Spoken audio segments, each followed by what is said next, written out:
Hello and welcome to another episode of the Sunday Roast. And because Mass Gunner asked, we will start the show talking about which part of Danny's body is oozing particular fluids. Not a good match with the picture that we have shown here, but we just forgot to upload a picture. So here's a picture of my son's U9 team back in 2012, which will be topical because it's only important topics on the Sunday Roast. Welcome to the Sunday Roast with Mike and Danny. This is Danny and this is Mike, and we're kind of strange. We're in the tub and we drink a lot. At least one of us does. This is not Mike's body, but that is Danny's. And that's really gross. Thanks for watching the Sunday Roast. We love our fans. And here's Danny's mom. His name's Michael. Is it? Yeah. Oh, there you go. And he's a Jew. You can tell he's a Jew. Look at Ask him him. who's his daddy. Magical moment. I can almost taste Danny. It's so close, I can almost taste him. And now, the moment you've been waiting for. It's the Sunday Roast with your hosts, Magic Mike and Danny the GFP.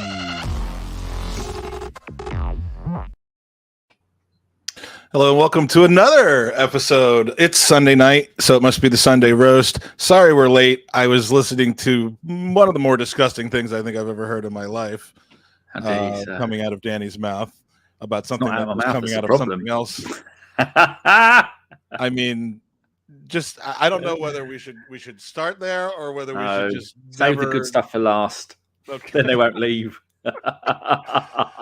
Sunday night, 10th of July, man. It is getting ready to be a pretty crazy time over here in these United States of America. And I don't mean politically. I mean... I thought you were going to say Civil War. I was looking forward to that. Yeah, well, maybe it'd be funny. Wouldn't it be funny if the Civil War... Well, no, it wouldn't be the Civil War. It'd be the Revolutionary. If we have another Revolutionary War while the British are over for like 10 days playing football. We'll kick it off. We'll take it back this time. That's right. You'd have to start speaking properly, and Andy will have to use his original accent. Andy will be nowhere near Arsenal on this trip. Yeah, it's crazy. None of my podcast co-hosts, 4 of whom live in the United States of America, well, 3 other than me, could be arsed to quit their jobs, leave their families, and follow the Arsenal around for 10 days. I really don't get it. So, but the friendly season has begun. Danny, did you watch? And if so, how did you watch the game on Friday? I only knew it was on after about 75 minutes when they're all in the WhatsApp group going, "Oh my God, we're going to win the World Cup." Hey, who's? How do you say in Brazilian? I know in South America, in Mexican, it's Jesus, isn't it? No, it's Jesus. And I mean, is it? In Latin America. We'll wait until the hour mark where Mike Hers normally shows up, and we'll ask him. But I think they probably say Jesus. Jesus, then. Yeah. Well, I mean, I don't want to upset anyone. I'm going with Jesus. Yeah. No, I didn't see it. But I've looked in the usual places, and it's nowhere to be seen. So I've only got one more place that I can check. Yeah, apparently it was streaming. Apparently there were links going around. I am the sucker. I paid the money. I watched the game. And good. About halftime, I felt like a right mug for doing that because I mean, you know, when you see the lineup and it's like, okay, so clearly we're shop windowing some people, like as in 8 people, and playing all the deadwood that either has asked to leave or that we don't have any room for anymore, that we're trying to get to leave. And, you know, when you put deadwood out on the pitch, they play like deadwood. I mean, they were awful in the first half. I saw we went 2-0 down early on. Yeah. I mean, and I mean, one of them was a cracking goal, and Craig's in the chat. Craig, tell us whether Matt Turner should have done better on that first shot or not. As a resident goalie in the chat, please let us know that. But I mean, it was a filthy shot one way or the other, and the second was just. I mean, this wasn't Arsenal in the first half. What it accomplished as far as getting these guys in the shop window is that the shop window broke, and we're going to have to pay a sizable sum of money to get all these people to go away. Probably people are going to want their money back. But boy, in that second half, did we look like a different team? I think that's the point of it, isn't it? It's go out there, show them what you got. I'm annoyed I can't find it anywhere. That's very sad. I've got a place that usually has. Arseholes thinking my road is a fucking drag strip. Leave. Right, there you go. You got my full attention again. Couldn't find it. But the only thing you do with pre-season is get your new players ready to play with each other and get a little bit of fitness because they've all had 6 weeks off, apart from the ones that have been on international duty. Yeah, and you just see these little glimpses of what could. You can't make much of it, and obviously. Someone said in one of my WhatsApp groups, like, when we're losing 2-0, this is a shambles, fire, sack everybody. And then when we win 5-2, it's like, we can't take anything out of this. It was Nuremberg. It was a friendly, blah, blah, blah. Like, why just find the most miserable way of, I'm not going to start preaching that again, but like you wait till the end of the game to figure out whether it was a poor showing because it was a friendly and we should have done better, or whether it was a poor showing because we actually played bad. Can't just be an actual exercise in getting some reps. And they should just go, it's preseason football. Don't fucking worry about it. That's what you should say. But I do think what you can see, though, you can kind of see, like, if a player is pressing really hard, like again, not to blow too much smoke up the ass of the Lord and Savior, but Jesus was. I mean, I'm picturing what he did, and it wasn't things that he was doing because the other team was crap and it wasn't a real game. It was things that he was doing that were just football. It was pressing. It was intuition. It was spacing. And, I do think you can take something out of those things. So, after 90 seconds and after 45 minutes of watching him play football, he is not only the Golden Boot in the Premier League, but, the Ballon d'Or, which is like a special level of Ballon d'Or. So do you think he's got any chance of actually making it, of being top goal scorer ahead of Haaland? Because that's what people are saying. And I think he has an excellent chance for that because, I mean, again, if he stays healthy, I don't remember if I said this on the show last week or not, but he reminds me of Alexis Sanchez as he left Barcelona. Oh, stop it, you dirty boy. A player who, who really can lead a team, but had been on such a good team with such superstars that he was never really able to stand out and be the number one man there. And I just, again, this isn't after 45 minutes. I was saying this before game on Friday. I think the guy could be poised to break out. He's of the right age. And what is different than him between him and Alexis, who didn't really need to have Premier League experience the way he came out, is that he does have Premier League experience. He has experience playing with the coach. This is not the first time he's going to have to get used to a new system. This guy's poised to just hit the ground running as far as I'm concerned. So I am, I'm excited. I just, at this point, I'm not buying his shirt, his kit, because then he'll be ruined. But I'm excited. Would I like to see another striker signed? Yeah, but I won't be up in arms about it if we don't, because him and Nketiah already seem to have something of an understanding. And what better person for Nketiah to learn from? Yeah. And if you had to say one thing that we needed this season in pre-season, what do we want? First, top of the list, a decent striker who can score goals. We got that. Everything else is a bonus. And people shit in the bed and going, oh, we need this, we need that, we need to get rid of these.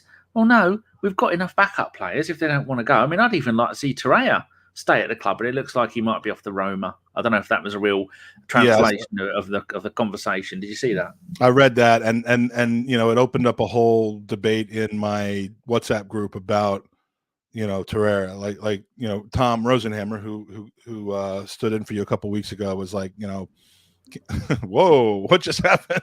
Turn the lights on. Can't wait. He's like, I can't wait to see the backside of him. I hope he goes to Roma. Like the guy never settled in. I mean, clearly it hadn't worked out, but to me, it was kind of working out until the whole Emery thing, playing him in a weird position that wasn't his normal position. That and then it was I don't feel settled in London. I want to go back to Italy. So yeah, I mean the guy doesn't love it in London, but I think that they could make it work for one season, because we might need cover, especially at the beginning of the season in the defensive midfield area. And why wouldn't he want to stay? He can see the club's going places.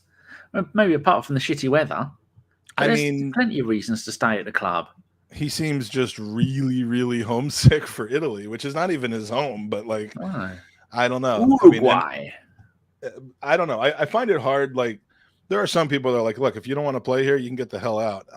Torreira, I would be fine with him leaving if we can get a fair price for him. I mean, he played well for Fiorentina last year. He's not a bad player. He's not too old. Atletico the year before that.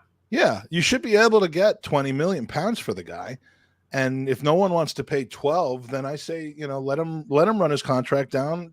He's not on ridiculous wages, and get something out of him this season. Because, even before potential possible news that may or may not be news that is, but it's not, and it may be, and it might end up not being happened. We still kind of needed somebody to be able to take those 55, some of those 55 games this season. And I'm not sure Sambi Lokonga is that guy every single time out there. And he may end up need to be in the primary games as opposed to being in the secondary games some of the time this year. Different role as well, isn't it? It's I'd love to see him. If we could get Torreira for the first 6 months he was at Arsenal, then we will have a hell of a player. And there's no reason why he can't do that. He's done really well at the 2 loans that he's had. But he's going to say to him, mate, look, if you want to stay, you can be a big part of this club. We're going to be playing 60 games next season with a decent cup run in one of the 2 domestic cups, and with Europa League and these things like that. You're gonna get to play lots of games. Stay, please, because then you save the club 40 million buying a player, and then you save the club losing money because you have to sell him at a loss, like you were showing in your wonderful finance podcast that you did. Amortization will only get you a certain length of when you can write off the players' values over the length of time, which you showed for a lot of stuff. But yeah, I mean, at this point, all he's costing us, is his wages, which and a tiny amount of his original transfer fee. But whether we get rid of him or not, that's still there. So he's on reasonable wages. In a perfect world, I'd love to see us extend him for a year or two, with the built-in understanding that if things don't progress and he doesn't become, you can go for 10 million. Then I mean, I'd even set a release clause of like 14 million pounds or something like that, something ridiculous, so that it's clear that if he doesn't want to be here after this season, he can leave. But at least he's not leaving on a free. That all that does is take a little bit of wages off of him when he goes to his new club, and that's why he won't do it. But I loved him, man, because we signed that guy, or we were about to sign him, hot. And then the World Cup happened, and he was phenomenal for Uruguay in that World Cup. It was one of those things where, like, we know we're getting this player, and so we're all of a sudden we're all tuned into every single Uruguay game. And I don't think he started every game, but I think he came in as a sub, and then he didn't leave after it was that. Immense. It was. Remember, I think we paid 26 million for him before the World Cup, and then after the World Cup, we had a great World Cup. I remember thinking, that's a 40 million pound player, 35 million pound player. We've got a bargain here. And then his first 6 months, I went, oh fuck it, this is easy. And then after that, like Craig said, Emery ruined him. Yeah, he needs to have a little bit more. He may be a defensive midfielder breaking up play, but he needs to have a little bit more freedom. Which is why I'm wondering whether, I mean, I don't know that he ever fell out with Arteta. He doesn't love the chance. He apparently doesn't love London, and Arteta had the opportunity to introduce him into the fold or to loan him out, and he loaned him out twice. But was that because they didn't get along, or because he said, I don't want to go, or I don't want to be here? I don't know. But I'm looking forward to seeing him in the U.S. I mean, Peter mentions no point in playing him in the U.S. if he's Deadwood. That's here we go. Hi, Sophie. I think his time at Arsenal. Let me put it to you this way: his time at Arsenal started to go bad under Emery. I can't speak with direct knowledge as to whether Emery ruined him or not, any more so than you could, than other people can talk about how Arteta has ruined Tavares or ruined someone else or this, that, and the other thing, or ruined Aubameyang. But clearly he hasn't been the same player after the midpoint of that first season he played. But if you have a guy who you're hoping to cash in on this summer, even if it's trying to get, some of these guys, Bellerin, for example, a $10 million offer, or $10 million, fine. Okay, that's what, £8 million. That's nearly, the rate is going. That will be £10 million. Yeah, $10 million. Well, not whatever far the off. exchange rate is, if that's the if the goal is to try to move those players on, is it dumb to bring them and to play them during the preseason, knowing that they're really not going to be part of our club, or is it smart because that's really the only time that you can get any interest for them? What do you think about that, Dan? Well, I think back with frosty glasses, because I'm probably going to get it wrong. But I'm just looking at his time here. He played 20 minutes his first game in the league for us in this would have been 18-19, 45, 34, 20, 45. Then after, like you were saying, 5 games in, bang, playing almost every single game. And then he got that suspension. He got sent off against Spurs. I think it was it says here 95th minute. And then after that lot, I think at the end of the season, we had, saying here, we only had 1 win in our last 5 games. Oh, God, geez, I remember that. That was the Burnley game. If we'd have won that, because he put all of his apples in the Europa League basket, didn't he? I need to look at his next season to see. That'd be 19-20. Because I'm sure when managers starts to go wrong for managers, they start to get a little bit desperate. And like when you're playing Football Manager, you go, I'll try this formation, I'll try that formation. And I'm sure at some point during the season, he was playing almost as a number 10, but also as a holding and a defensive player all in one. Right. You start doubling down on I'm gonna change this by myself. And I'm gonna bench Ronaldo, or I'm gonna play Torreira in like an attacking position and move everything around. You almost double down on it, and so it either goes horribly bad or horribly good. I have to say, Sophie in the chat, by the way, I love you, Sophie, but Torreira and Bellerin are probably going to be your next 2 big interviews. You should learn from your Callum Chambers experience not to go too hard on these guys. Another massive scoop. If you Callum Chambers, and it was an Englishman playing in the MLS as a goalkeeper. I can't remember his name. Sophie had them both on the show, and Callum Chambers, a current Premier League player. Yeah, go and find that at a hybrid squad. Damn fine show. Not quite as good as the Jack Wilshere one.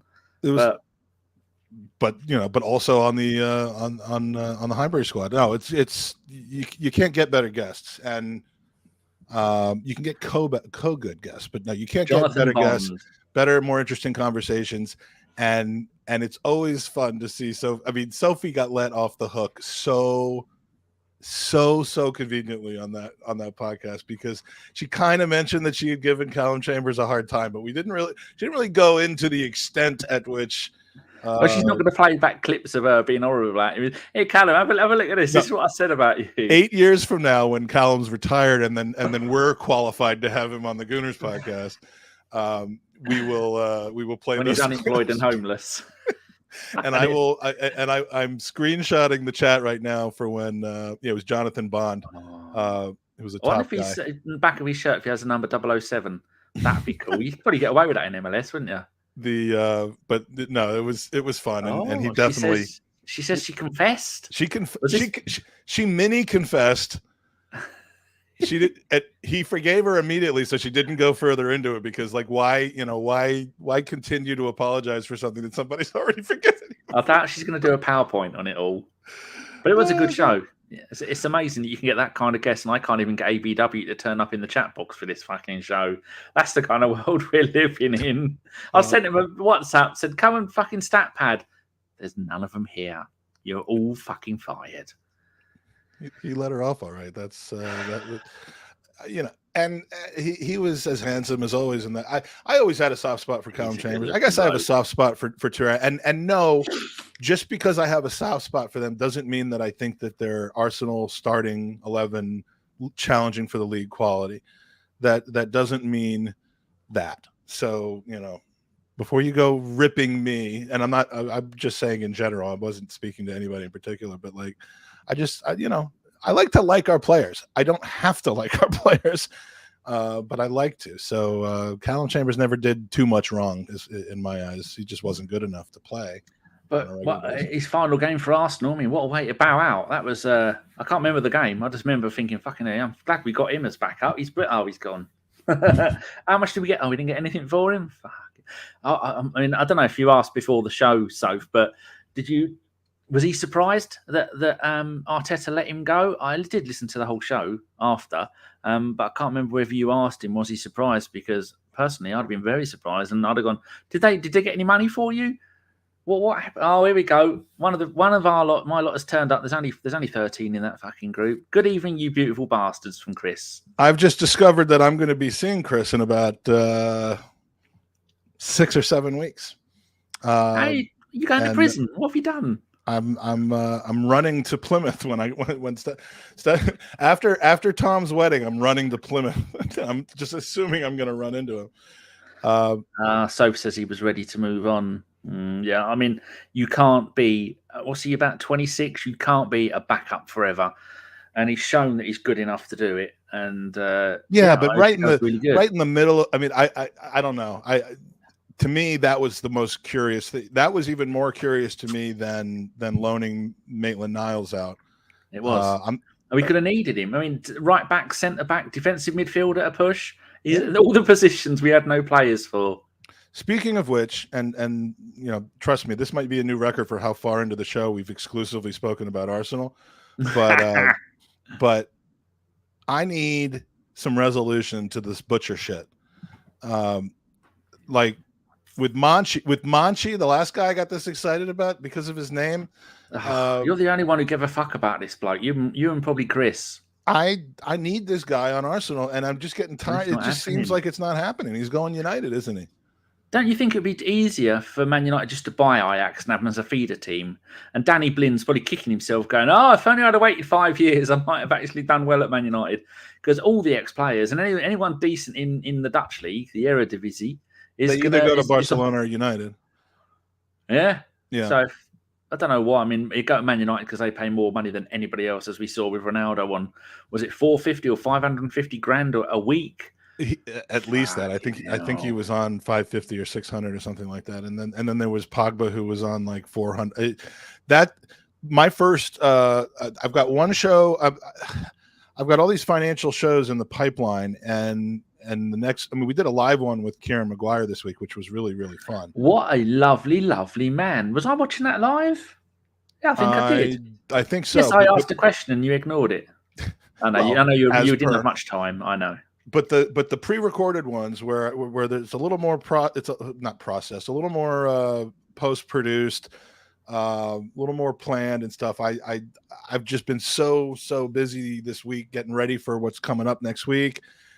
Busy work, busy family and stuff, and I haven't been able to get to it. But I want to do kind of a combination of that show and the one I did on the Arsenal Lounge about whether Kroenke's contributed to the club financially or not, which was supposed to be the point of that show. Not are they good people, not are they better owners than anyone else, but have they contributed financially, and trying to put together a kind of a history of Kroenke ownership and financial dealings that hopefully will shed some light on things. Then I'm going to get to the clubs. I'm going to be like, I'm going to get to here's how what we've done over the last 3 or 4 years to try to rehab our personnel, our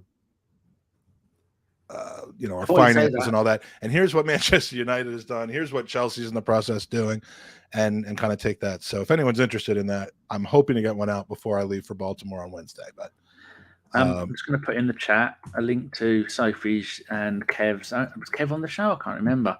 The show that they did with Callum. Callum and Mr. Bond. So yeah, that's in. I've put a little link there. People go and have a listen to it. It's really, really good to hear a current top flight, decent team going places, Premier League player coming on a show. That was the most impressive thing I've seen getting guest wise until AFTV got an interview with fucking Edu. How the fuck did they get? I haven't talked to judges about that yet. I haven't even watched it yet, actually, but I know Lee's pretty proud of. Yeah, he should be. What a scoop that is. It's just a shame that most of the people who listen to that channel haven't got any idea who Edu is or what's going on, and they'll just be chucking fruit at the screen. But that's a hell of a catch. The next couple of weeks, you might, last time Arsenal came to the US, if you were paying attention, and the four of you that were paying attention to the Gooners podcast got rewarded with some pretty inside content, including audio of an interview with Josh Kroenke, including the one and only Callum Chambers informing us that he does in fact not have a problem with pineapple on pizza. What are you on about? Freddie Lundberg saying he doesn't eat pizza because he's like gluten intolerant or something like that. We got and it's going to be the same. Oh, is this in one of your old shows? Are you making this up? No, we had all of that on tour. We were, big boy media during that tour, and will be again on this one. So stay tuned to the Gooners Pod for lots of cool content from the ground, behind the scenes, exclusive content, premium. Patreon. He heard Edu asked to meet Lee. That was his first demand. He needed some laundry doing. He needed that one and only set of clothes. He's got the jeans with a hole in and the blue shirt. He needed them pressing with signing a new player. That's why he had to go and see Lee. Not that Lee works I doubt Lee works at the shop anymore. He's too busy schmoozing, isn't he? My God, that bloke he's got a life. Always looks dapper, which is always good. Yeah. Well, he's in the ascendancy. Were you talking about Edu or judges? Both, actually. They're both snappy dressers. Well, I'm sat here in just a pair of stripy Christmas socks and a t-shirt. That's all I've got on. Thank you to Procrastinating Womble. I appreciate it. It's something I enjoy talking about, and I'm not sure how knowledgeable I am compared to. I try to bring people who actually can correct me when I'm wrong about things, because I don't want to be out there spouting a bunch of bullshit. So you like the Kieran Maguire show? That guy is essentially Swiss Ramble, who will go on a podcast and I don't know whether Swiss has a sense of humor or not. He seems to, but he does. I think we've had him on once, possibly, or never. One of the Swiss? two. No, he doesn't do podcasts. I mean, not anymore. He doesn't. But I mean, back in the old days. But Kieran was awesome. He tells me 2 minutes into our podcast that nothing I do or say could offend him. Yeah, because you wanted to do something, didn't you? And you went, oh, I won't. And he went, no, don't you worry about that. I'm like, you know what? Even though he's telling me this, I'm gonna keep it relatively sane, because who needs to be talking about their colonoscopy with Kieran Maguire? Yeah, great. We have had him on. We had Swiss Ramble on the 14th of April 2016, podcast 149. Wow. With Gimli, Swiss Ramble, Goonaholic, Steve Lord Hillwood, and me. I think that was probably shows the one I spoke the least in. That'd have been one of the ones where we won't do any of the muck about stuff. I might actually go and listen to that later. Oh, I got to listen to that. I would love to hear him on a podcast. So, I will be turning my soup alarm off. So anyway, so stay tuned for that. That's enough promotion. But did you see the Arsenal Lounge show? Because I want to say a few words. This is the perfect venue for that, because I didn't want to talk about it on my podcast. The Arsenal Lounge, yes, I did. I must admit, I wasn't a fan of the show. I only saw clips of it. The main bloke, the host, very good. I liked him a lot. The clown, no, he needs to shut up more. And Mo. Yeah, Mo. I don't think Mo got the didn't read the invite properly. We're going to come here. We're going to talk finances. We're not going to do a slanging match about the people who run the club and everything but the finances. You've come there like a good boy. You've got your bow tie on. You've washed your pants. You've got a big dossier full of financial information, and he's wrote something down in crayon. Oh, I hate the Cronkies. Well, pointless, a waste of fucking time. Yeah, I mean, I knew what I was walking into. I've been on a few times before, both to kind of promote the charity for Gooners versus Cancer, as well as, to have an opinion about Arsenal. And I could tell the chat trends negative. The chat trends kind of critical, let's say. but critical in a way that there's, how do I say this? Don't be nice. There is like educated, reasonable, logical, critical, and then there's just critical for the sake of being critical, doesn't take nothing in context, just complain about every single thing you could possibly complain about and act like you're the proper fan because of it. They're two different types of people. And you know, I'm not one for lumping people together into categories generally. So at least I'm dividing them into two, but you know, I don't look at it as positive versus negative. You can be critical and you can be, you know, you can have questions, you can question things. You can have, you know, very, very negative opinions about things, but as you know, if you back it up and you kind of have a reasonable argument about it, that's fine. If you're just spouting out catchphrases and calling people names, his argument hasn't changed much since 5 years ago. Let me make it clear. I'm not talking about anyone that was on the panel on that show. I'm talking about in the chat. And so you got to have the right chat for it. I mean, some of the stuff you do, I don't really get. I mean, I was listening to it, and some of the bits I played back, but I think it helps the fact that it's you doing it, and the fact that you're behaving and being sensible. That gave me the willies. I couldn't sleep that night, seeing you acting like a grown up without ringing your bell and going, sausages. Well, I think you're, you know, if you're in a debate, your argument loses a slight level of credibility when you're like throwing shrimp at the screen. But the chat, okay, so the chat I knew was going to be stacked against me from the start. Because I haven't been on AFTV, I don't have the facial recognition, and why would you want to have this face in your memory anyway? So I knew what I was walking into, and I also knew that the hosts were generally speaking not too positive on the Kroenke ownership. I mean, who is? But when they said this is going to be about, it came out of a comment that was made on an earlier podcast that we were both on, where it was like, you know, have they actually spent money? We all know they refinance. Like, have they spent money? Are they actually doing something now that's different than they were doing in the past? And I'm like, I can take that pro and con out and try to be reasonable about it. So, you know, I knew it was going to be kind of a referendum on the Kroenkes rather than the answer to a very narrow, specific question. But like, I expected Mo to stick to the topic a little bit more than he did. Yeah, but there's no need to, is it? He's already made it. He's a financial consultant for whoever he works for in Biscuit Isle. I mean, I know he has a financial and accounting background, so I knew like I wasn't going to have to explain anything to him or like, I mean, I was actually going to have to make sure that what I was talking about was true rather than just shit that I made up. But, you know, we have one major disagreement, Mo and I, which is that I consider the refinancing of the loan to be a beneficial move that, you know, creates the same amount of money as if he hadn't done that and just put money into the club, which Kieran McGuire pretty much agreed with. You know, it's 6 of one, half a dozen of the other, and for the most part. And he claimed that it wasn't. That's where our disagreement lies.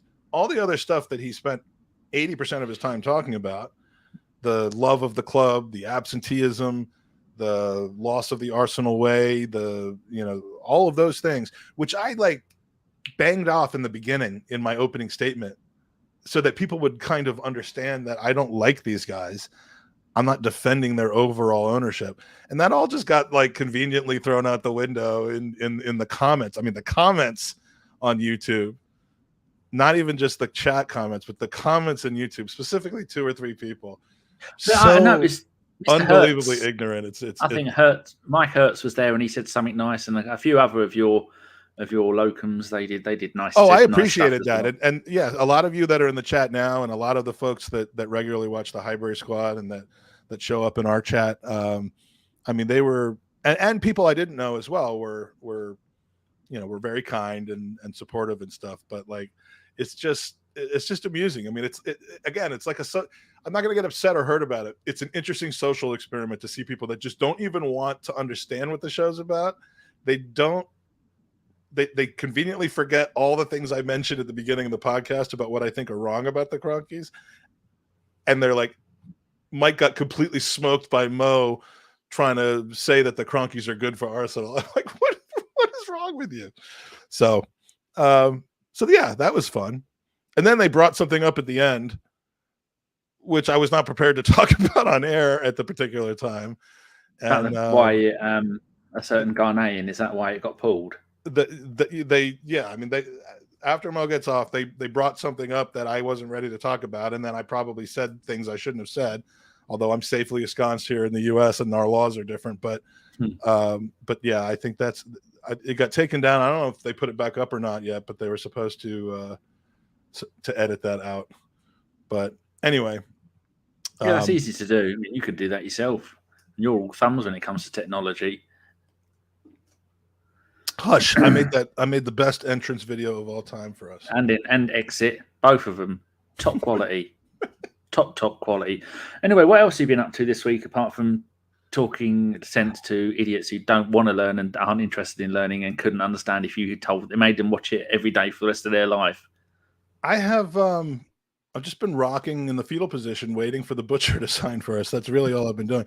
Now I've had one of these weeks that, to get a little sappy, one of these weeks that just, I mean, my kids right now are killing it.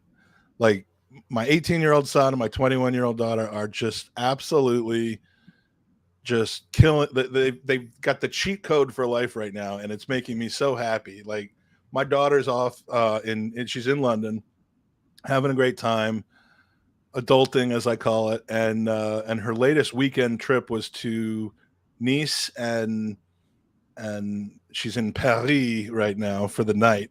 And you know, she sends me these pictures from places that I've been. This is Monaco.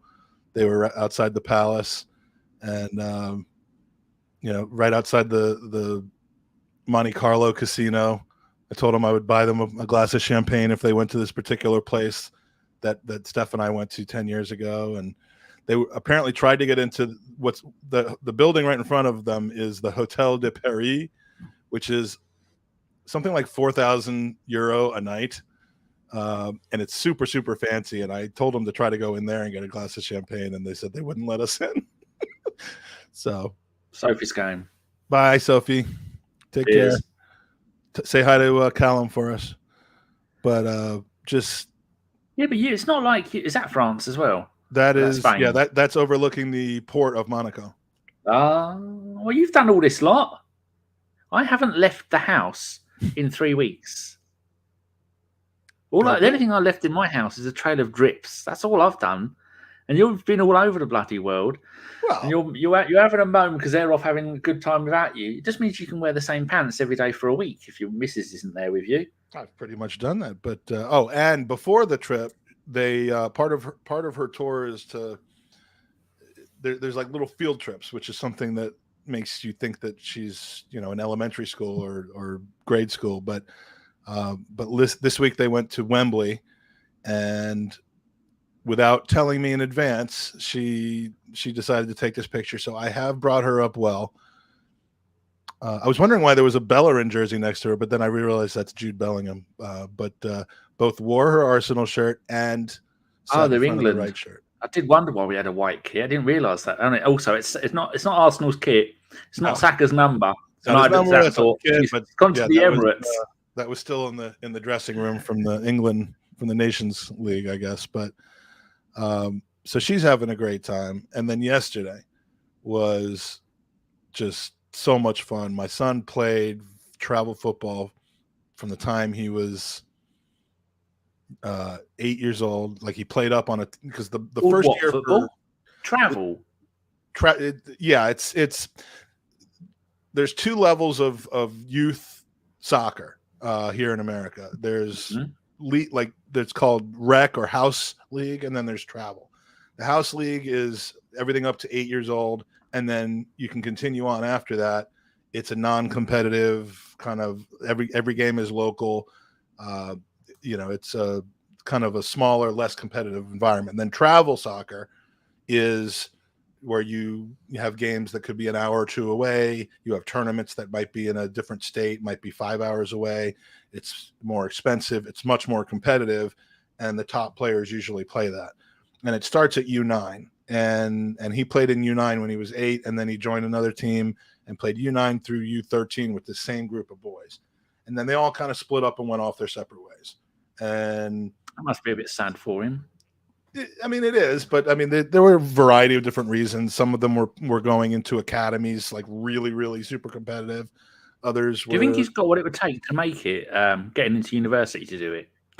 I think between the ages of 13 and 17, he took a mental holiday where he just really realized it wasn't something he wanted to put in super hard work for. He enjoyed being talented at it, but he just didn't really want to. I mean, he didn't work on his fitness. He's always, I mean, a skinny kid, but he didn't work on his fitness. He wasn't obsessive over it. And the other kids were. And so he went from being the top dog when he was like a 9-year-old to being, able to play on a competitive team, but he wasn't a standout anymore. So, had he stayed on that track, maybe. He's a really talented footballer though. But he's just, he doesn't, he doesn't have the experience now. And but he'll play on the second level in college. He's going to play on their club team is what they call it. It's not the varsity representing the college in, nationally level, but a club team like in Virginia, they'll play other teams in Virginia. And I hope he keeps doing that because it's great for his social life and he's really good. And I have some of the goals from this. Oh, so they played in this tournament yesterday. This is the point. I thought you said he'd retired. Well, no, his competitive season ended, but then he saw one of these little 3v3 tournaments advertised. There's a company that goes around to different cities and they host 3-on-3 tournaments on little pitches with like little goals and no goalie. And it's like no goalie. No, it's basically just like knocking it around. You'll see when I show you. Would Lacazette score? Sorry?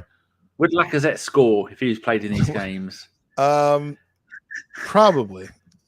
But no, his hold-up play would be pretty important, actually. Yeah. No, it's a super small pitch with these little, like, they're almost like ice hockey type goals.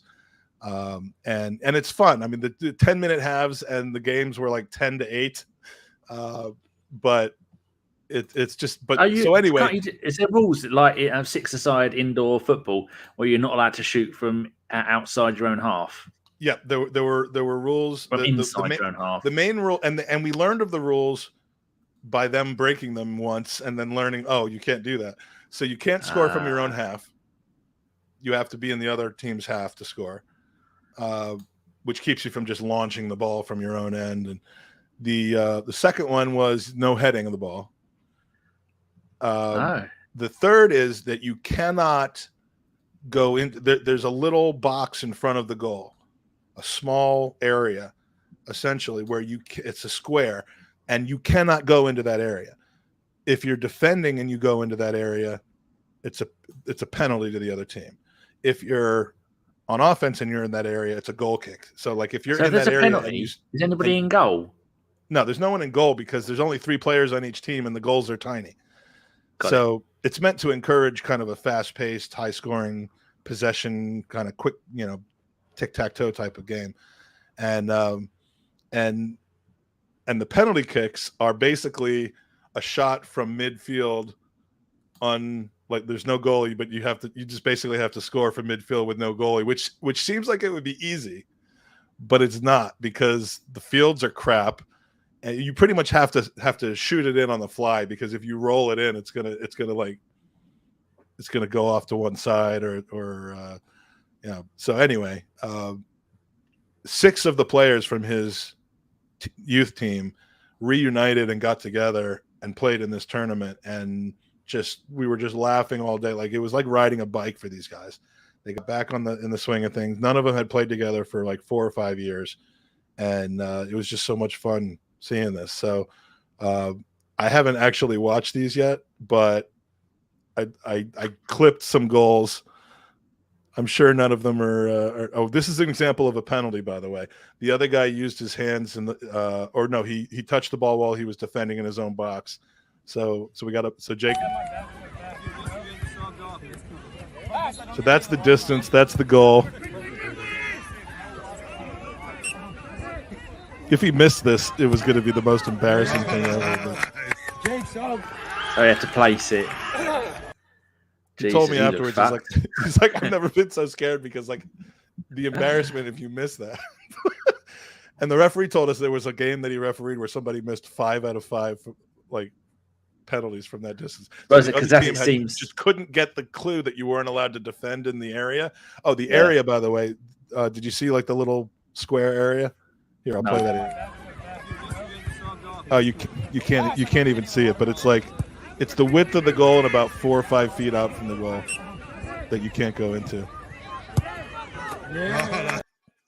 So yeah, I see that. So it kind of Santi Catholic it. Yeah, which I mean, it was a nice strike given the lack of pressure on him. Some of the other goals, I mean, it's silly and they treated it as such, but it was really, really fun. So if you want to see 18-year-olds knocking the ball about, I have a couple of goals here. I forgot I put them to music.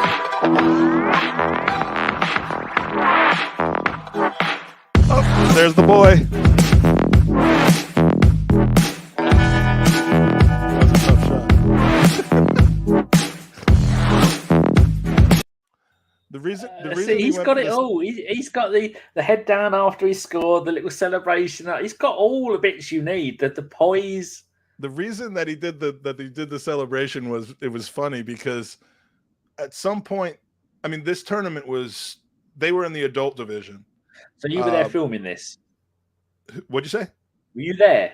I was coaching, which was basically just saying when each minute had gone by, so that because they would sub out one player at like every minute, and that was the extent of the coaching that I was doing. But one of the other fathers was taking video, and there, in between each game so the games would take like 25 minutes, including breaks, and then. So every half an hour they would switch games, and the games were about every hour. So in between there were like 11-year-olds that were playing, and one of the 11-year-old teams just really took to them because I guess they were the youngest of the adult teams. There were a bunch of guys in their 30s and 40s, and then Jake's team, which was all 17 and 18-year-olds, and so these 11-year-olds were all standing by the sidelines cheering every time they scored. So the Jake and his friends started like playing up to the guys, going over and like celebrating in front of them, and it was funny. But so was there an eventual winner of the tournament? In the adult division, the Ashburn Legends, which was Jake's team, ended up they won their first 3 games, and it came down to the 4th game. They had to just not lose it, and they ended up drawing 6-6. So they won. They won the medals, which I have some pictures of. Let me see what this goal is. They won the tournament that they were in for their age. Well, yeah, they won the tournament in the adult division because there was meant to be a U19 division where basically high school, like people that were getting ready to go off to university would play in, but they were the only team in that, so they moved them up to the adult league and they won that. What did they think before? Did they think, "Oh, we're gonna win this easily," or did they think, "Oh, we're playing against big men"? Jake thought that, and in each of their first 2 games, they went down by a goal or 2 early on, and I was like, "You guys don't take this for granted just because you're like in the prime of your athletic lives." One of the other teams, they could have been much more than 25, and I mean, at 25, you're still, and they're like more filled out, more athletic kind of folks. So and then there was a team, the team that plays in black, they had a guy who made me want to get out on the pitch because I'm like, if he could do it, I could do it. So you'd see he was a fellow chubster. Yeah, he's definitely but he wasn't bad. He scored a bunch of goals. Let me see what's the next one we have on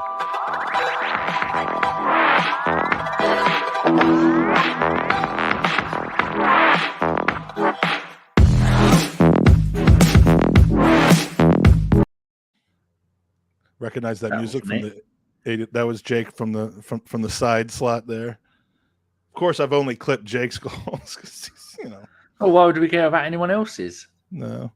Oh, all right. I have a couple more, but I'm not going to do it. But the one you have to see, and the photography on the camera work missed the knee slide. Oh, completely missed the knee slide. But this was the final goal of the tournament here. Yes. Oh, the poacher.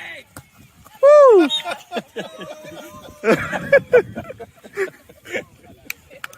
that an epic knee slide? In the corner. My favorite part is the other parents are like, "Did he just do a knee slide?"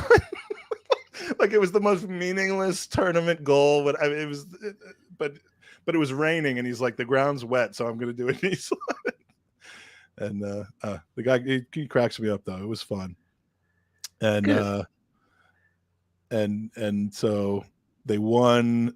Oh, the other thing that they did, which was bizarre, is that one of the guys saw that they had a watermelon at the main organization tent. Like he was like, I don't know if they were selling it or not, but they ended up buying it from him. They ended up paying $10 to buy this whole watermelon, and the watermelon became the kind of mascot for the team. So before the game, hold on, where's the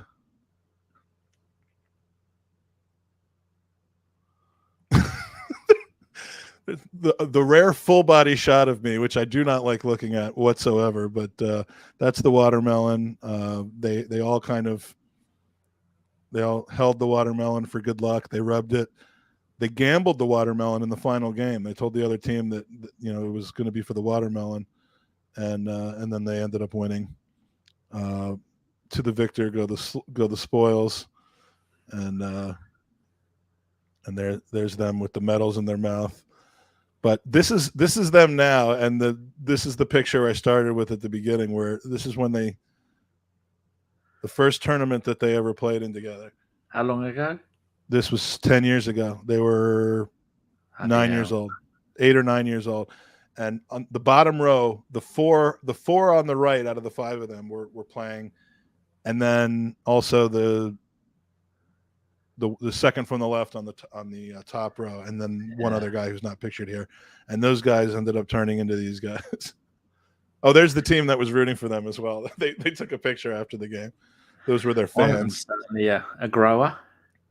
Yeah, Aditya got really. He's actually much better at basketball than he is at soccer now, but he's really good at soccer too. So it was, and again, it's the one time I call it soccer is when it's played in this country by people from this country. You look like a right prat if you call it football, while everybody's calling it soccer. So that was my weekend, and my cavelling is done. Now, based on your comments, you did not get out to town this week? Not done any. My balls are back to there you go. From one set of balls to another. My balls are back to a normal size, thank fuck. But no, I said I was in bed and I had one long nail. I went, when you're in your duvet, you're watching telly, you like that, you put your hand down like that in between your legs and just pull the duvet out. As I did that, I caught me balls. And because it's we all know what balls look like. They're like a prune. There's no flat, even surface on there. So where the little wound is, it won't heal. So I just keep drip, scab juice, drip, drip, every minute or two, drip. I'm thinking, how the fucking hell? You can't put a plaster on it. I'm thinking maybe I should put glue on it or something. That's what they do in Vietnam. I need the Vietnamese balls. Oh, and last week the average. Imagine someone's got this podcast on. And they just, I'm getting towards the end of the soccer tournament discussion. And they're like, "Oh, I got to go out to the garage and get something, or I got to go to the loo real quick." And they come back like 15 seconds later, and you're talking about ball juice.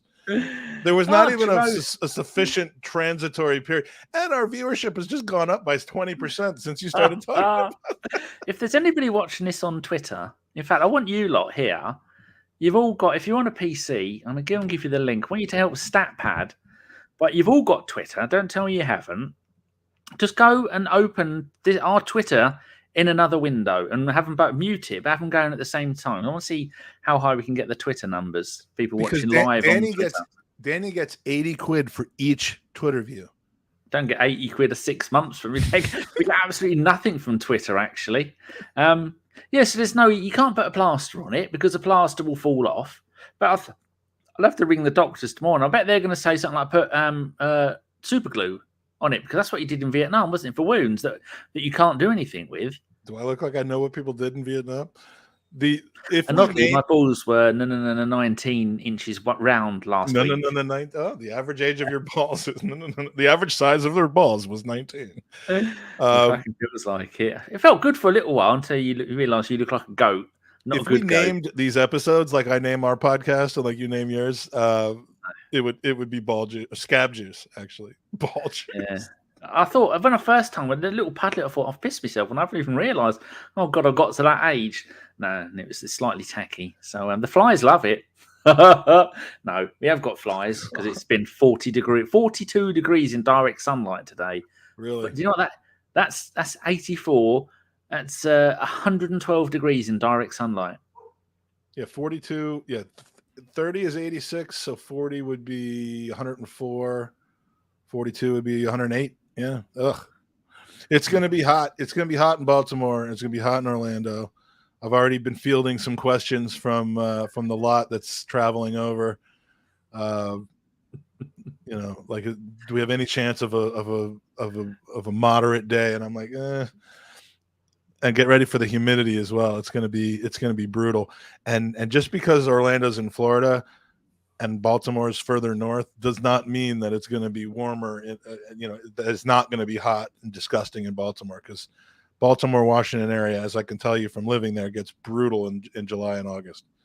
So I can imagine it does. Sean's back, or she was back. She got back on Monday. So we had Monday afternoon with her. Tuesday and Wednesday she was off with Needy Evie. And then Thursday and Friday she was here. I mean, she sleeps at Needy Evie's because I don't have a spare bed here, because that room is now a storage room for selling all the shit that I own. 540 things I've got for sale on eBay at the moment. Amazing.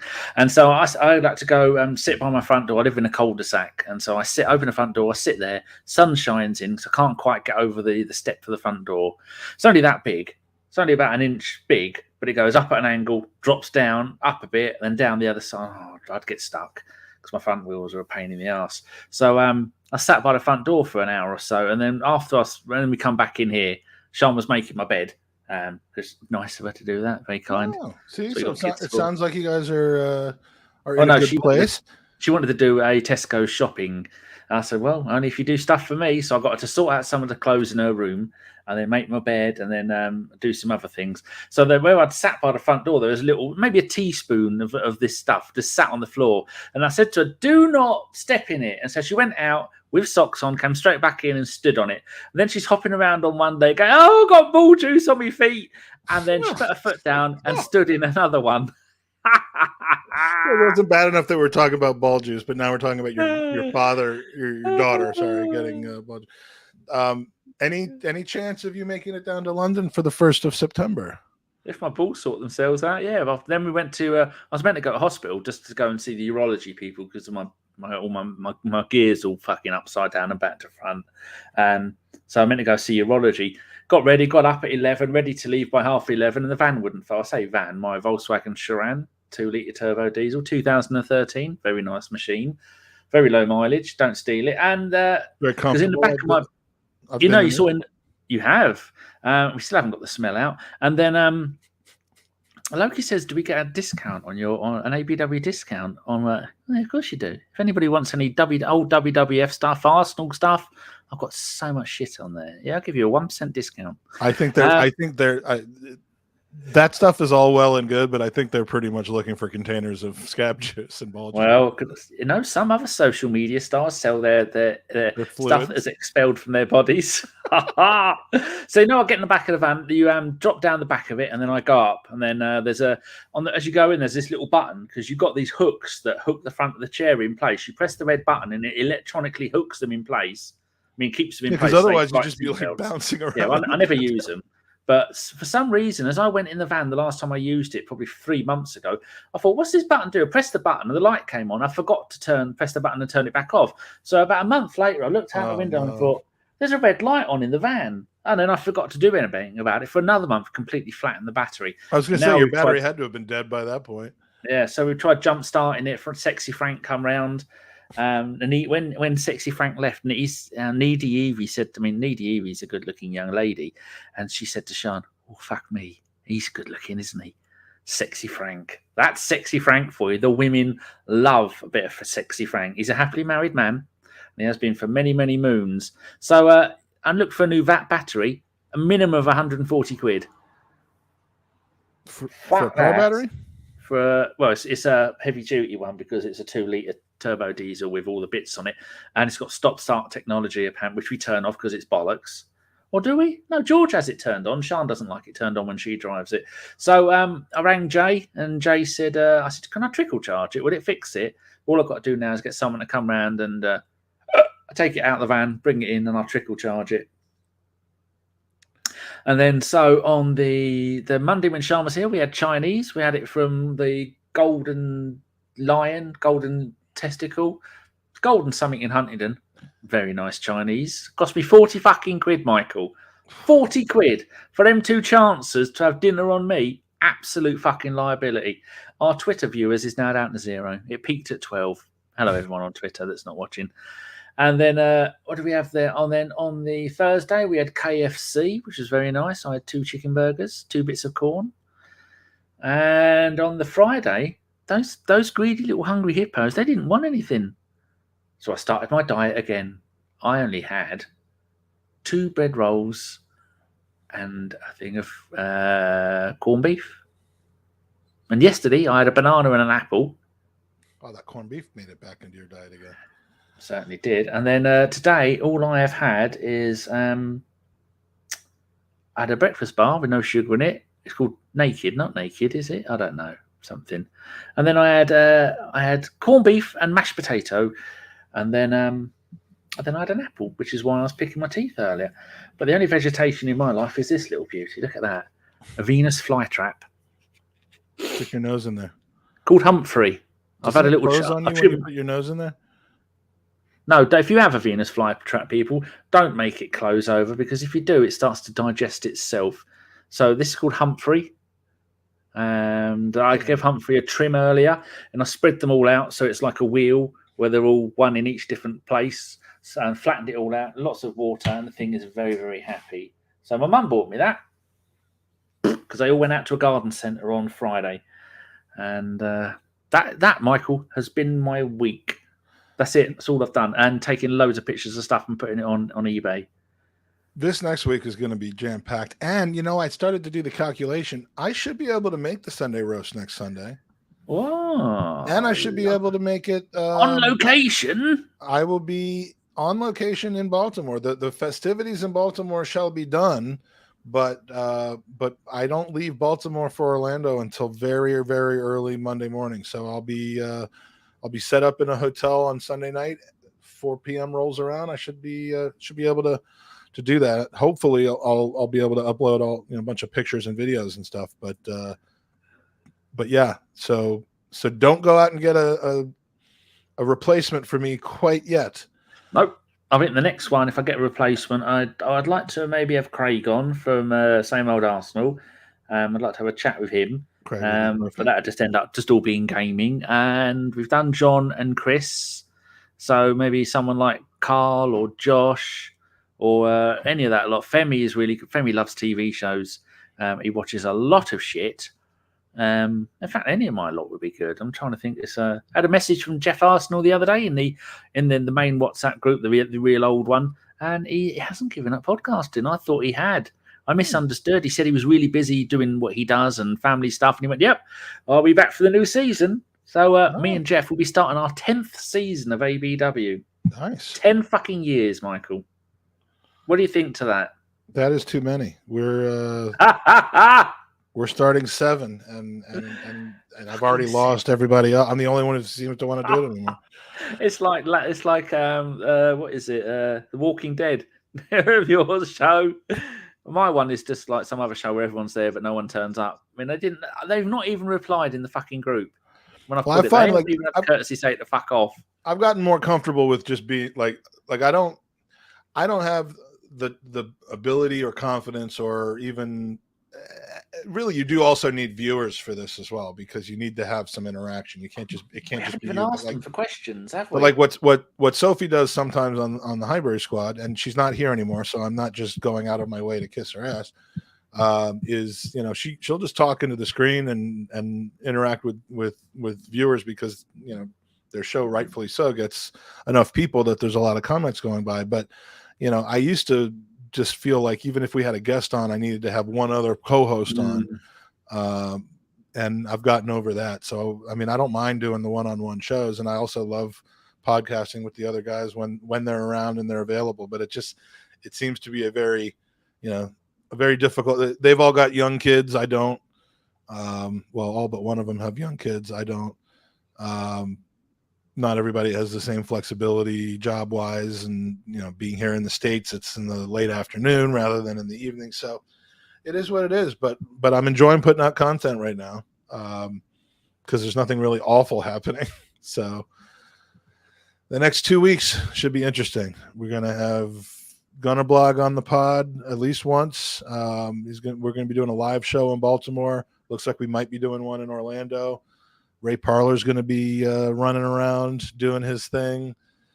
We will have Stu McFarlane joining us as well from Arsenal. His birthday yesterday, I think.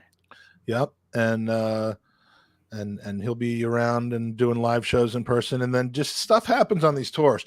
You know, I do feel a little guilty on these tours because they go out of their way to provide access. And some of it is very exclusive and limited because of space and stuff. Like the kit launch in Orlando is going to be it's like an invite only, very limited space type of thing, which I'm fortunate enough to be there for. So we'll bring that to you. Which kit is it? Which color? The black one. Are you going to get one? If they have my size, I will get one. At these things, they don't always have the 3XLs, which sucks. But I wouldn't wear black anyway. But I love that kit. I love the look of that dirty. Kit. But I couldn't wear pink, so I look like a blancmange. And red isn't really my color. There's some old ones from over the years that I'd love to have had. But when I eat, I tend to get food all over my bloody face like some kind of dog eating its dinner. It ends up in my beard, and then I don't notice in my beard, and then it falls out of my beard onto my clothes. Sometimes it's a matter of seconds before what I've eaten ends up all over me. I'm not safe to bring out. We're gonna feed ball juice to Ray Parler over there and see how that goes.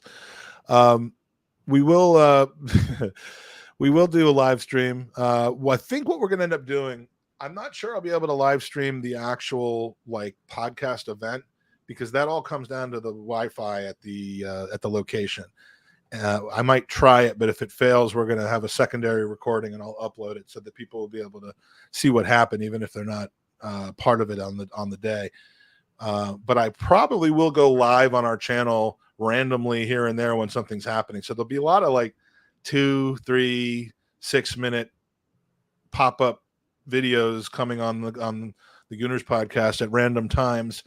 Probably a lot of them being early in the morning over in the UK. But if you want to find out when we're going live, if you want to participate in whatever it is that we're doing that isn't planned ahead, just make sure to put the little notification thing on. What's it, a bell? I think it could be. Hit the bell on the Gooners podcast page, and you will be notified when we go live, announced or unannounced. So Phil says he's got a new 4XL arriving from China. As I've learned, the 4XL is about the size of an adult medium when you order them from China. Did I tell the story about the email I got from a person in China with a little bit of baby fat? Like when I complained that the shirts weren't as big as they were advertised, the woman essentially emailed me back because I gave my like height and weight, which was, I wish I was that height and weight now. Like it was way along many pounds ago. And she's like, "Oh, £3." She's like, "Oh, here in China, that you know that height and weight's considered too much baby fat." Is that what their answer was? Yeah, I was like, "What am I going to do? Go to like complain to China that Absolutely that the woman was a bitch?" Possibly not. I didn't foresee myself getting any compensation or consideration for my troubles, so I just let it go. But so what did you do with it? With the shirt? Yeah. Oh, I think I saved it for my son or something like that. I mean, that's the good thing about having a kid who, the stuff that doesn't fit me anymore now that he's an adult, fits him, but of course it's all dated stuff like Theo Walcott jerseys and I've got some more show and tell. Marouane Chamakh. Oh, you got some photos to show us? There is this. It's one of my trading cards that I'm selling. That's Bobby the Brain Heenan and Hercules. Do you know do you remember what Hercules' last name was? No. Hernandez. I think he had a surname. No, he was originally Hercules Hernandez. And was he? Yeah, I think it's Mike's great uncle. And Hercules later in his career changed his name to just Hers. Have you seen what Sebi has done to this? No, but I can't wait to see that. Dan Achilles and Mike the Jew Heenan. Mike the Jew. Oh my god! So Sebi, he was in the chat earlier. Another masterpiece by Sebi. Oh my god, that is funny. That is very good. Well done. And then there's a picture of Sean. I've still got that kit. That's in my kitchen before I had a wall built in on the right hand side and moved my washing machine into the hallway cupboard. That reminds me of one of those like flying bats. Like it does, yes. It's gonna bite you or give you COVID or something. So I mean, what is it, like a wombat or something like that? Like she just it could well be. And in that cage behind her, like coming in for a soft landing in a dark graveyard somewhere. And there's behind her there is a rat cage, and there's Woody and Ken, the two is rats. Is that the gerbil in there? No, they're rats. I thought that looked like a young Jerby at the top right. No, I don't think there's any relation to your Jerby. And then when they got to about this size, and I thought, fucking hell, these fucks, because they were nice when they were small. And then so we went out into the countryside here and let them out of the car, and then we drove off and let them run free. And I've heard they were perfectly fine. Sean in another kit, and there's Sean and her mum. The North Bank, North Bank in the background. Oh yeah. So they're both wearing Arsenal kits there. I should dig those up. I mean, Sean's one's a fake one. I got all right. So let me Arsenal in Brazil. Let me think. What street is that then? Is that Avenel? That's not Avenel. I don't know because Avenel runs directly alongside. So if that's, you sure that's the North Bank? Oh, okay. Yeah, I know. That's the street that you would walk down to get to like the Bank of Friendship or the Gunners Pub. Yeah.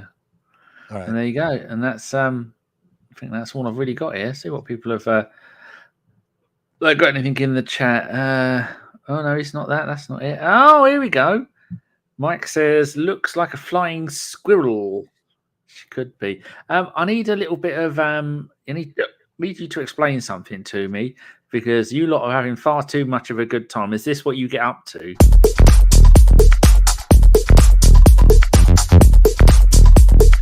Now, what are you there? Yeah. What's going on? Am I in that video? Yeah, I didn't know they dance to this kind of music. Yeah, I'm the third one from the left. There you go. I went into. Where did you get that from? YouTube, because there's a new thing on YouTube where you can have on sound on StreamYard, you can have your own music play in the background. You can upload your own music. So I thought, I'm going to surprise him. Every time he mentions about being Jewish, I'm going to go and have a little clip or maybe Fiddler on the Roof or something like that. So I put into YouTube Jewish music and that came up and I thought, I'm going to stop with that. You could have saved some time and just put search for Jusic instead of Jewish music. It's just is that a thing or you no telling me no, it's not a thing. Yeah, absolutely. Well, could I have that on an identity card and get myself a Jewish wife like you've got? This picture reminds me of doesn't it? I just finished Peaky Blinders last night at 3 a.m. I finished it last week. Oh, I mean, we just got the 6th season not too long ago. I think it came out way earlier over by you, but I just love every moment that Alfie is on the screen. He is the only one who is really into that character. I recommend being dead. I don't 2 years. I don't know a lot about Tom Hardy's career, but he's one of my favorite. Does he look like that? Like is he super made up and yeah, he doesn't look like that at all. I mean, just the accent, the sense of humor. It's freaking. He should have his own offspin of that. That's how good he is. Yeah, he should. It should be like Alfie. I don't know what it would be called, but Alfie's Jewish Emporium or something. He's a loan shark. He goes around 1920s England, beating. So the it fuck goes out of backwards people. in time then. I can't remember when this series is set. I thought it was after World War One. Yeah, it's after World War One. It's in the early 30s, basically, when like Hitler was rising to power, and the now we got to be careful not to spoil, but like, you know who the American character is based off of, right? No. You know the one I'm talking about, the gangster. One who meets Mosley. The what? One who meets Mosley. Yeah. No, he's Joe Kennedy. He's based off of Joe Kennedy, who was JFK's dad. Oh, well, that puts a different spin on everything in history. Yeah, Is there any basis to any of this? JFK's dad was like I mean, I don't know that he was as bad of a dude as this guy was, but he was involved in a lot of. He had quite the hump with a certain type of people. Yeah. and that comes that pretty much is accurate in the show. Womble says check out Taboo. Now Taboo was written by Tom Hardy's dad. It was on the BBC about 4 or 5 years ago. It was really good. Tom quite Hardy's slow. Dad, Laurel. Probably it's quite slow, but it really does get going. And they've agreed to do another series of it, but because of all the woo flu, it's been held back. But yeah, go and watch Taboo, people. But one of my favourite films of Tom Hardy is Warrior. It's MMA, and it's brilliant. But there again, I think Rocky's brilliant. Taboo, this rubbish. It's Warrior. It's not actually right. Fuck off. I don't look at a film and go. That character. And apparently there's going to be a Peaky Blinders movie, like a full film, which is going to be centered around like World War II. So, because the first episode of the new series is okay. All the rest of the episodes are all absolute fucking bollocks, which is why it took me so long to watch it. It was painful. And then the last episode and a half, they're just tying up loose ends. And you go, well, actually, that's a really good ending. I quite like that. So I heard it was a film that is going to be based on after this. And not a prequel, a postquel. It's not a word. Do we want to go back and address this question and any other questions before? I mean, I got about another 10 minutes in me. Good luck. That means 30 minutes in actual human time. Probably so. But go on then, ask it.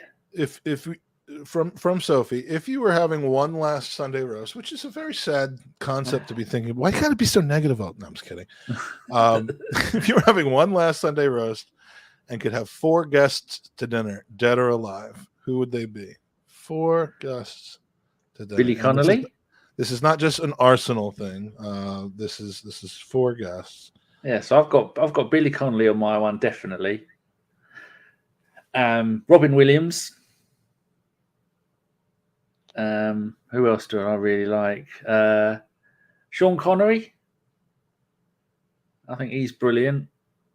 I'd actually like my granddad to be there, so he'd know whether he's Italian or German. I was about to say, like, this is kind of where you end up. You almost have to say a family member that's deceased or something. But yeah, and God. So when he doesn't turn up, I can prove it to go. There you go, you fuckers. And if he does turn up, I can change my ways. Yeah. Oh, Dublin Gunner. I'm stretching my elbow. He says, "Can I come? I'm hungry." Well, yeah. Are you going to be the second podcaster to ever have a wank on camera? Me? Yes. Oh, of course, yeah. No, I'm just when I move around like this, is because I've got a spot on my bum. I'll take the weight off of it. It's only I think I had a tiny little flea bite that I scratched. That never ends well. Because my fucking cats are apart from Betty, put flea juice on her to get rid of the fleas. And it worked, but it's 10 quid a cat. And they only last 3 months. And my lot, 'cause it's all gardens and fields around here, they keep fucking off and getting fleas. So who are you going to have? So I'm definitely having Connolly, Cottery, and Comery. Yeah, I'm thinking, I don't think there's any women that I'd want to have there. Oh, I know what I'd have. I'd have, what's her name? I'll follow her on Twitter, Fox. Who, Samantha Fox? Ella Fox. Oh. She's a Twitter. No, that's not the right word, is it? What's it called? All the boobs.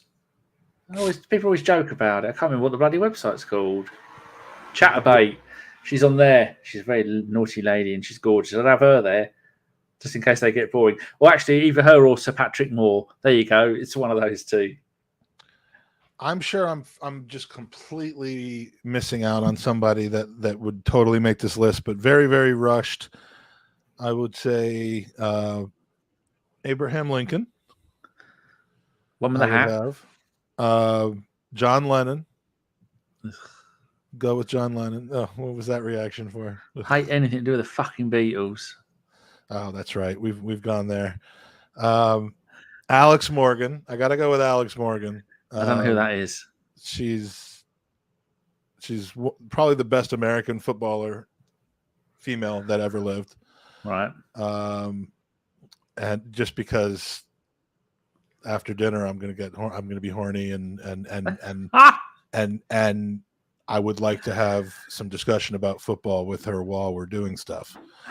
I do realize before you go crazy, chat group, before we get 97 messages from the 30 of you in chat, I do realize that she played for Spurs. I do get that. She? But that but that does not override my love for her. And then the fourth would be David Rocastle. Oh. Gotta put Rocky on there. Yes. Oh, that's nice. Loki says Elvis, Jesus, Herbert Chapman, and a young Sharon Stone for dessert. Now, is it Jesus or is it Jesus? Oh, either. They could swap seats at half time. I don't know. Mark Backwardin, who the podcast account wasn't following because I take no notice of who we follow. I just noticed a tweet from him on there. It says John Lennon, Jimi Hendrix, George Best, and Gandhi. A lot of people go this route and procrastinating Womble. I like you, so I'm going to hope that the reason you want to have dinner with Hitler was to like kill him or something like that. Poison him. Yeah. He's procrastinating one was as Hitler, any Pope, Stephen Fry, and Stephen Hawking. I'm going to take out Ella Fox and put in Stephen Fry because Stephen Fry is the first person I followed on Twitter, and the second was Anna. But then I accidentally unfollowed her. I do that all the time when you click in on something because the three dots is right next to the follow unfollow. So I unfollowed Anna. So I do that all the time. Always unfollowing people. What kind of food do you think you'd have to serve to Stephen Hawking? Mashed potato through a straw. Something simple that isn't going to give him the shits. Like invite him to the final Sunday roast and just the little invitation card where there's like, please let us know of any dietary restrictions. Yeah, soup. Just soup without lumps. Scream Boy says, what I'm serving your dinner in. It says Jesus, Bonnie and Clyde, Jennifer Aniston. So Scream Boy's using half of his picks on one. Like couldn't Bonnie tell you what Bonnie and Clyde were up to? That you wouldn't have to actually have Clyde there, and vice versa, like that. I used to like Jennifer Aniston, but now she's a dirty smoker and she doesn't stop, and so her mouth looks like a dog's anus with all those lines, and so she's had the Botox done. Because we have the most beautiful mouths, we can say this about. I won't be riddled with the cancers from it, unlike her. I'm a mouth model myself, so yes. So silly cow. So she looks fucking stupid now, and she can't smile, and she daresn't sneeze. Phil Macker, this would be a good one. Rick Astley, Liam Brady, Sean Connery, and Charlotte Church. I used to like the old Charlotte Church. I'd like to understand the rationale behind Rick Astley, but. Dublin Goon. By the way, so if you end up doubling back and watching this, great question. I'm sorry we waited so long to get into it because Dublin Goon says Peter Ustinov, Stephen Fry, Billy Connolly, and Dave Chappelle. Those are good shots. Stephen Fry, is he? My ignorance there, because I think Stephen Fry is maybe not a worldwide thing, more of a local thing. Who is Stephen Fry? He does the audio books, all the Harry Potter stuff. He used to host QI. A little bit Fry and Laurie. He had a recurring role in Bones. He did one of my favourite TV series, which was set in and around Norwich area. I can't remember what the TV series was called. Every single one of the things you've just mentioned does not intersect with my universe, in past, present, or future in any way. He that's why I don't know who he is. He should be made the king of this country, and that would make work very good. I'm surprised no one has said Lady Nina Bracewell or whatever, who essentially is the reason that Kroenke owns our club today, or one of the reasons. Mark Backwooden says Stephen Hawking had to have his food liquidized. He certainly done. My brother watched my brother, and then he laughed at Stephen Hawking. I mean, what a privileged situation Mark must be in that he's just taken one of the guys with the highest IQ in the world and just laughing. Not anymore. He's dead. He don't care. So he's laughing on his grave is even worse. That's diabolical. Yeah. Fair enough. Fly, fuck off. What is it about flies where they like to come and get in your face? I'm going to try and kill this fucker. You land, you bitch, and I'm go and get on Bartholomew or whatever the fucking thing's name. I'll put your ass through your face. Land, you fuck. Mother Teresa, Danny DeVito. Danny doesn't realize I've muted him. Hitler, Mother Teresa, Danny DeVito, John Merrick. Okay, I'm not familiar with John Merrick. The Elephant Man, you minge. Okay. I mean, I know of the Elephant Man, but I didn't know that was what his name was. Got any monkey nuts? Yeah, that's an eclectic. I mean, imagine that table. If you're watching, Sebi, I think this needs to be made into like a Last Supper kind of. Although you don't really want to be making photoshops with Hitler in them, because someone who wasn't watching this and has the proper context will probably think less of you. Probably. But, Phil Mecca has not really explained himself to my satisfaction. Rick Astley is my god. The question is why, not. But I'm surprised you didn't put Curtis Tigers, and his dead tigers on there, because he listens to that shit as well. Well, I hope that Phil is never going to give us up as a podcast, because if that's something that Rick Astley taught him, that would be great. Blackadder, I know. He played Lord Melchett in Series 3, and in Series 4, the one in World War II, he played the captain who kept sending them into this. He said, good news! Was that Rowan Atkinson? Yeah, Rowan Atkinson was Blackadder. Right, yeah, no, that I remember, but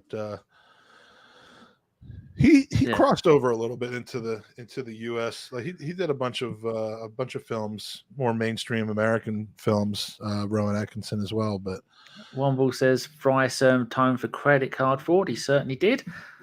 That little fuck is back again. Oh, you fuck. Mark he did. Being chewist. And he went, I've listened to the audiobook and I've got the actual book. He went all the way around the country on somebody else's checkbook. Lovely. And then he ended up going to prison and he loved it in there. What was wrong? That was worded wrong. Okay. What else have we got? There we go. Phil knows. Kingdom. That was a TV series. One of the ones that I could watch over and over because he's absolutely brilliant. And Phil says he just loves Rick Roll's music, which is... all right. You've got a new name. I'm not here to change your mind about it. I just want to understand you better. Understand your backstory with him, his logic, your thought process, motivations. If there's any, I like these kinds of questions. So if anyone comes up with one more, I think we got time for one more, and then with the audience participation as well. But a new person, Patrick Carlson. That sounds like someone who might be Scandinavian. Yeah, because they don't put a C in Patrick. I reckon they're from Sweden. I'm going to say Denmark. You go Sweden, and we'll find out in a second. I think I would have chosen Sweden had it been available to me, but you took it right before I did. So he says I'd have lasagna with Son and Kane. Sane and Con. Yeah, we can chuck Carlson that as well. Hopefully it kills them. Womble says Baldrick's explanation for the start of World War I is classic, and also don't ask Baldrick to make you a frothy cappuccino or ratatouille. The Mad General. Blackadder. I've just downloaded the whole of Blackadder, and I'm watching series 1 again, which is a really hard watch because it was shit. Patrick's from Sweden. Was one of the shows Blackadder Goes Forth or something like that? That sounds familiar to me. Yeah. That had to have been on in the late 80s when I was living over there, because that, for some reason, that rings a bell to me. It is one of the greatest TV series. Just don't watch series 1; it's shit. Patrick is indeed in Sweden, and ABW have had 2 Swedish players on the pod. We've had Anders Limpar, and we've had Rami Shaban. Yes. Phil says, I've loved Rick ever since I'm going to give you up, and I will never give up the roast.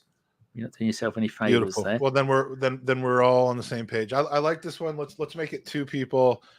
And then we'll finish the pod off with this. Does that sound good? Yes. You get to kick someone in the balls and get away with it. Must be living. So that narrows the field down by 50%. And does it have any long-term effect on their fertility? So the fuckers don't breed. Well, that's true. Must be living. Who would it be?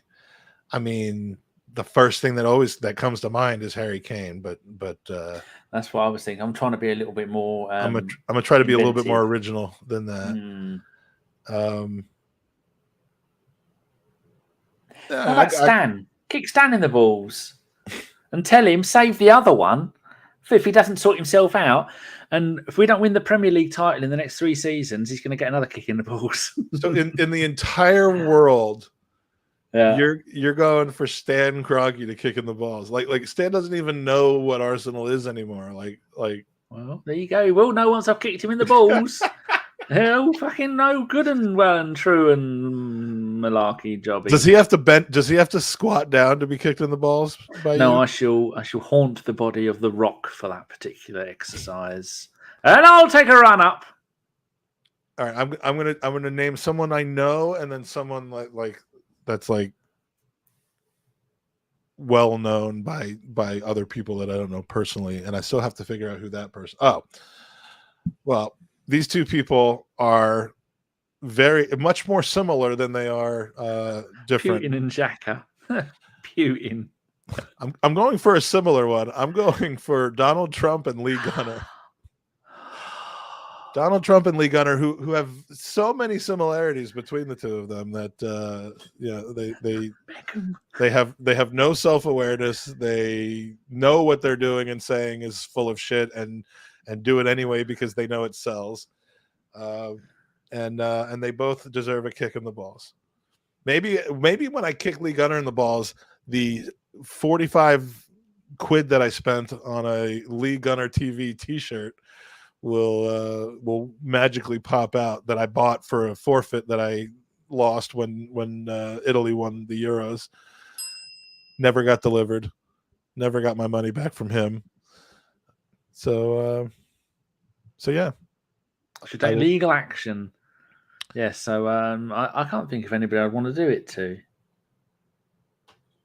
Not really. Really? You're a lover, not a fighter.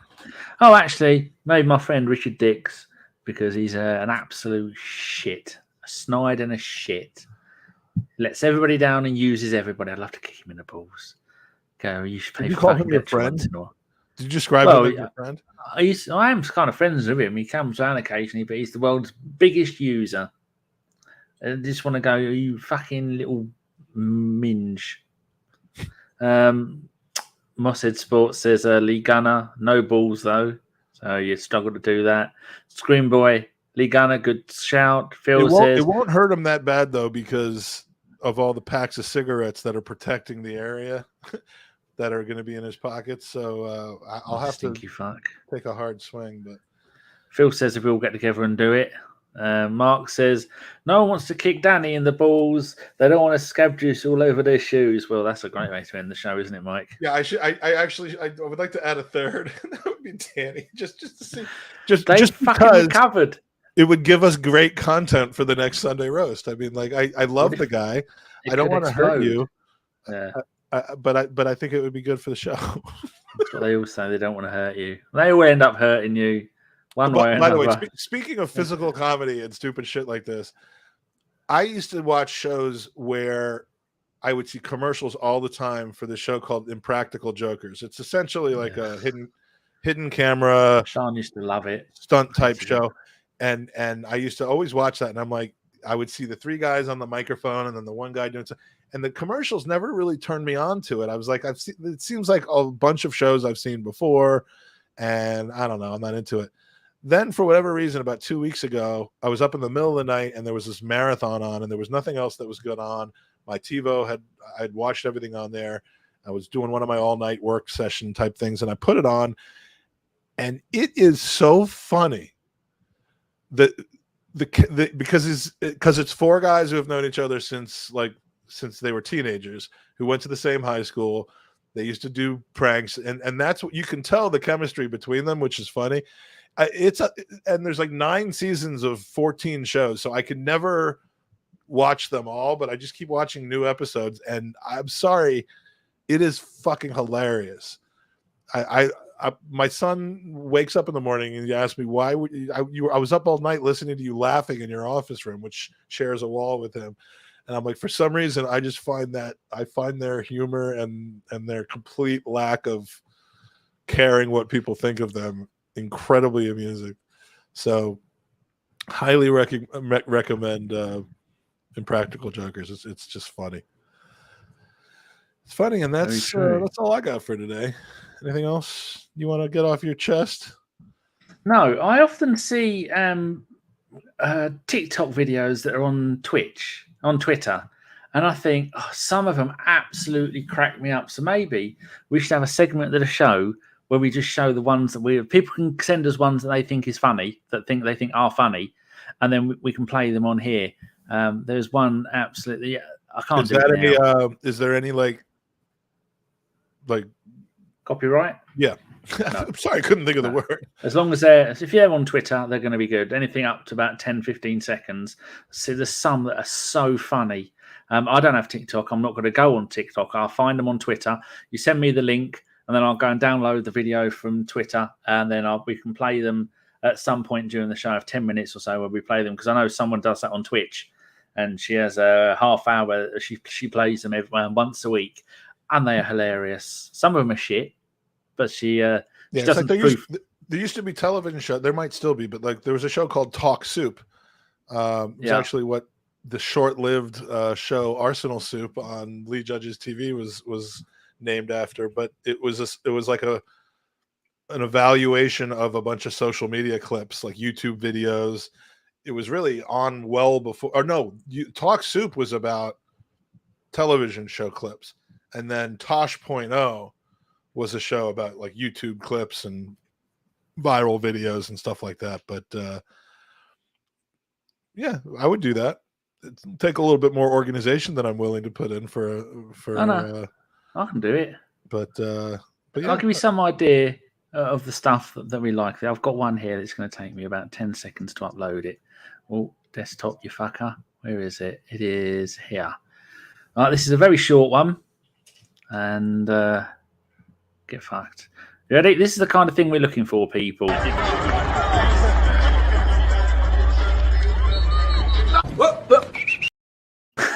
I did actually see that. I just saw that like an hour before the podcast. Whoa. See what you did? Yeah. Oh, animal ones are the funniest ones, though. So yeah, during the week, send them to me on Twitter. Don't send them to the podcast Twitter, because fuck knows I don't ever look there. Only Carl does all the tweeting from there, which is, apart from shows, he does a great job with that. Yeah, tell Carl to tweet out requests though for it, because people won't, they won't do it unless you remind them to. So, well, so I do some of the things. So all I need now is to bookmark this thing where you can download the videos. Otherwise, I'll forget which one it was. There you go. Save it in there. Boom, bing, bong, done. Lovely. Right, it's down to you to close your show, young man. All right. Well, the next time you see us, we're doing a Gooners podcast on Tuesday night with the lovely, talented, and fun Kaya Kainak from football.london. He followed me on Twitter. I feel guilty. Kaya is the amount of shit he has to look at. Lovely guy. He is. We're going to be spending a lot of time together in the States, but we're going to kind of preview the visit on Tuesday night on our channel on the Gooners podcast. And then from there, just subscribe and put on notifications because we never know what we'll get up to. You guys going to do a showy show this week? You did one yesterday, didn't you? We did. Me and Carl, and Femi was going to join us, but he was at a barbecue and couldn't leave. And so Stan came on partway through the show. Carl wants to do one next week as well. So Chris is meant to be doing some of an hour with ABW where he gets on a guest to come on with him and have a chit chat. I've lost me. Oh, there it is. I've got an itch on the back of my head. The seasons we had the whole of the end of the season and end of May and all of July off. Didn't really do much apart from this show. So we are going to come back. I want to do like a half-hour show of each of the players that we've signed to talk about a little bit about each one, what we can expect from each player. It's the kind of stuff that everyone else did as soon as it happened. But you know us lot here. Because we worked so hard doing 1 or 2 shows a week, we needed 6 weeks off to get over it. Meanwhile, Harry and Tom and Sophie and all them lot are banging out 2 shows a day every day without fucking rest, and they want straight away. Their schedule, like their diary, basically says the 2 hours per day that they're not on the air. Yeah, because it's less writing than writing all the different shows, and they're killing it, absolutely killing it. Tom just got to 35,000 YouTube subs. I think Harry got to 25 or 35 this week. If Tom gets any bigger between now and the end of August, I'm selling my invite to his wedding on eBay. You get good money for it. I think I could. But people often ask, how do they become podcasters? Now they become big. Just go and copy what they do. Go and follow what the kind of stuff and that kind of dedication. You'll get there. You give you 4 years, but you'll get there. But it's fucking hard work. Get off me, you buzzy cunt. Fuck off. I hate them. That I have to. I'm going to clip that and add it to the exit video because that's the perfect way to say goodbye. So say goodbye, Danny. Goodbye, Danny. This has been episode 21 of the Sunday Roast. Bye-bye. Thanks for watching the Sunday Roast with Mike and Danny. This was Mike, and this was Dan, and we ride dolphins. Here's Bird Leno, and here's Sexy Mike. I'm riding a horse. Danny loves his junk food. We know he does, and Mike does tricks. We love football, but hate talking about it, so we made this show. Why you watch it, we don't know. The Sunday Roast is a joint production of a Bergkamp Wonderland and the Gooners podcast. Join us every Sunday night at 10 o'clock for all the entertainment you didn't know you needed, but you cannot live without. See you next week, Roasties. Magic Mike and Danny